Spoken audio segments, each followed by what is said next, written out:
Hear what he has to say on several important court cases that are swirling around state courts, Supreme Courts, and the U.S. Supreme Court. Rick Esenberg, who is the president of the Wisconsin Institute for Law and Liberty, joins us on the phone. Hi, Rick.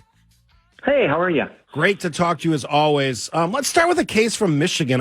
I saw the headline, and I know that I sent you the link yesterday. Here's the headline. Michigan Supreme Court to decide if governments can warrantlessly, which is the key word there, warrantlessly, spy on you with drones.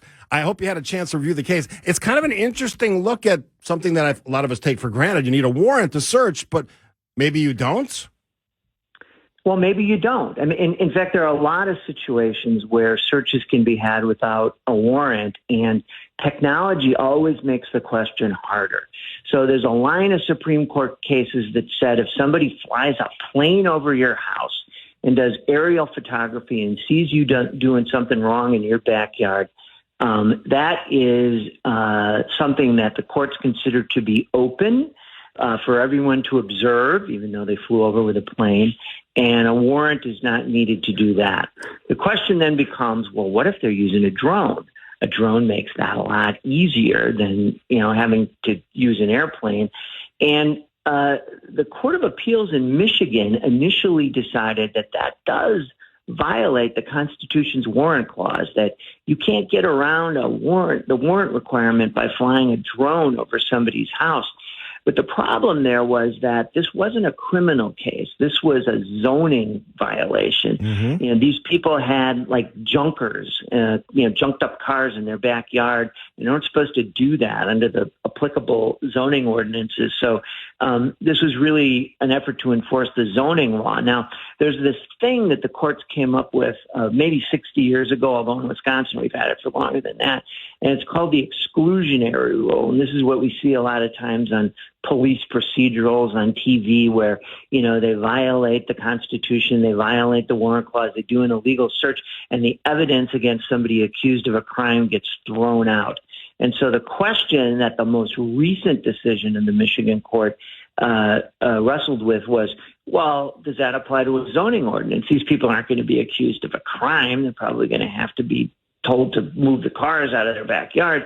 Does the exclusionary rule apply there? And the Michigan Court of Appeals said no, it doesn't, because this isn't an instance where somebody is accused of a crime. With the rise of technology, these kinds of stories, these kinds of cases, I would imagine, are going to be happening a lot more frequently, because we're all used to now the public cameras, right? And we have the Ring things on people's doorways and on their back doors and their yards. That all of that technology is capturing things. And in the case of a yard, you can see something happening maybe in your neighbor's yard that potentially could be illegal. Is the court system ready for all of this? Well, it throws up all of these interesting things. So, for example, there were recent cases about maybe not so recent, but about thermal imaging, right? They could do thermal imaging and conclude that somebody probably has grow lights on in their basement and they're growing, marijuana. Now you get a business subsidy for doing that, but that, used to be illegal in most states.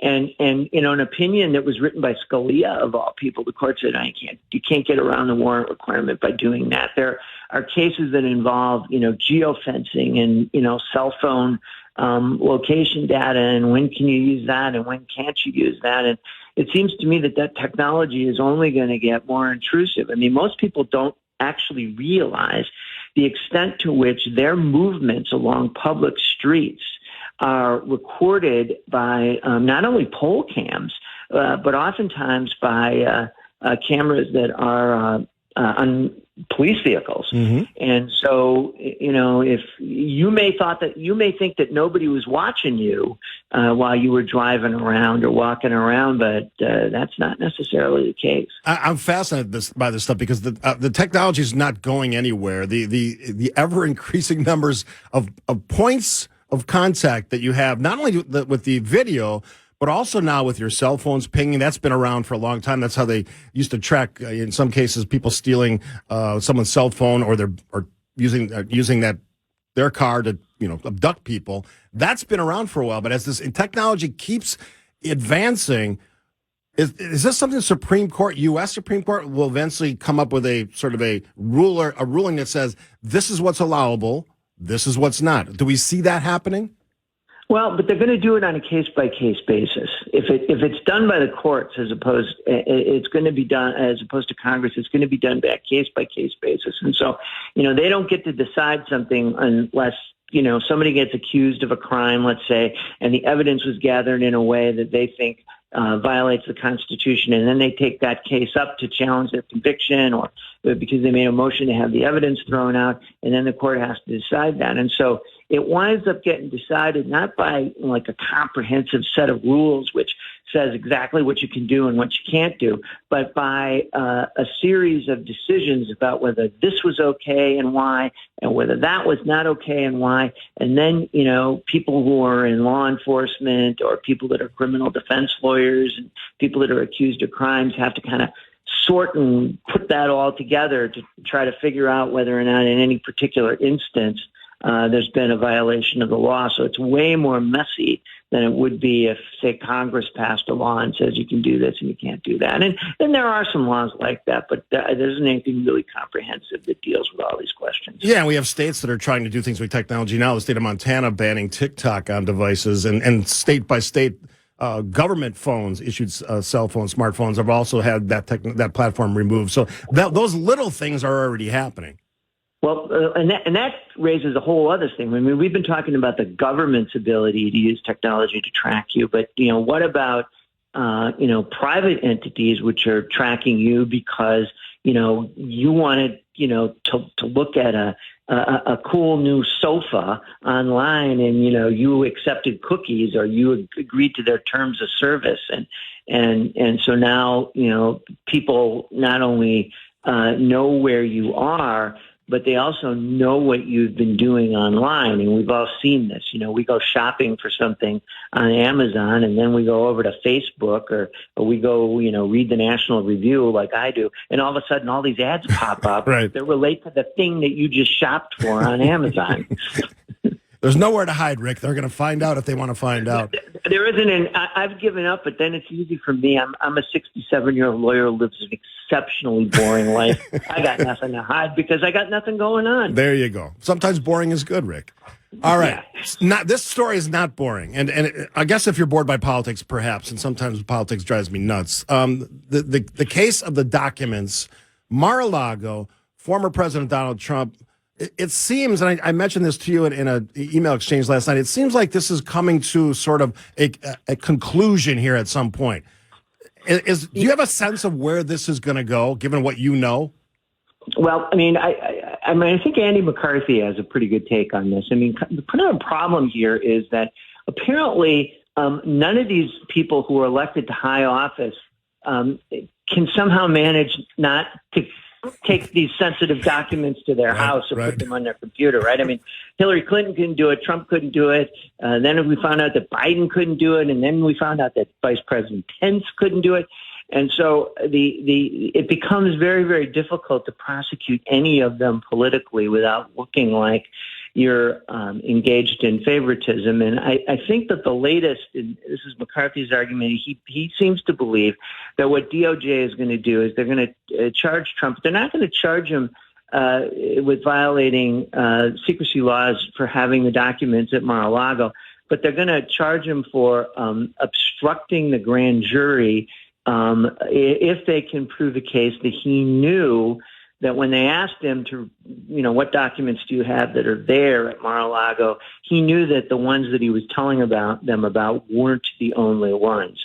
And if they can prove that, maybe they get a charge against him for obstruction of the grand jury. I always get nervous about those charges because when you put a lot of attention on somebody and then you don't find the thing that you're looking for, you can't charge it, but you get them on some process crime, it creates this aura, at least, of abuse. But I think that may be the direction that this is going. And there's also these reports that maybe there is some documentation out there which records him saying that he knew that he wasn't supposed to have those things, and that may make it a new ballgame as well. And in layman's terms, those of us who don't have law degrees, what does this really mean? I mean, a charge, an indictment, a conviction, what does that mean? What would happen? Well, and then at that point, the judge would have to decide, and they use sentencing guidelines. It could go to jail. I don't think that will happen.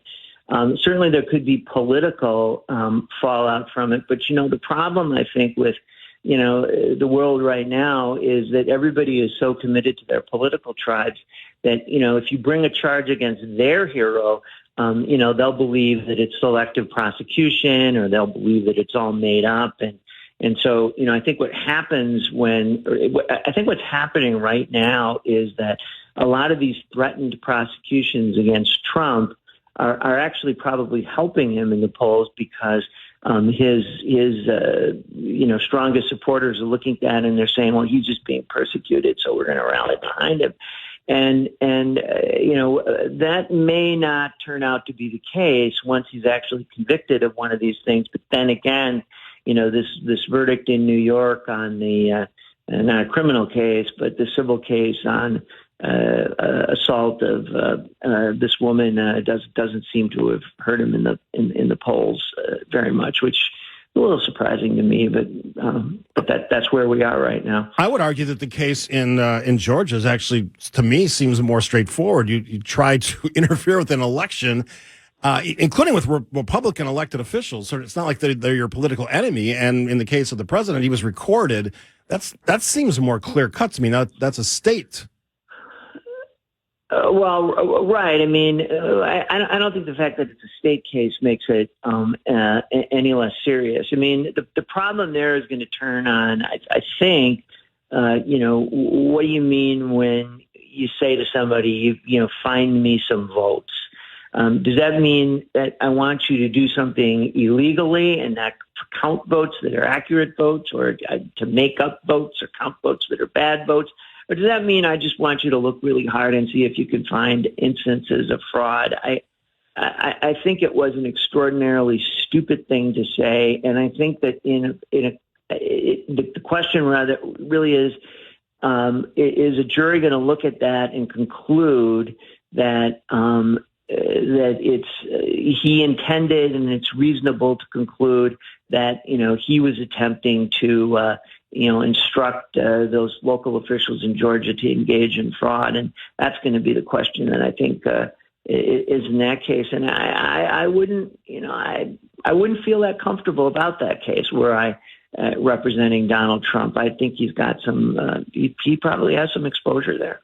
Rick Esenberg, President of Wisconsin Institute for Law and Liberty. Always enjoy our conversations. Thanks for sharing your wisdom. Yeah, take care.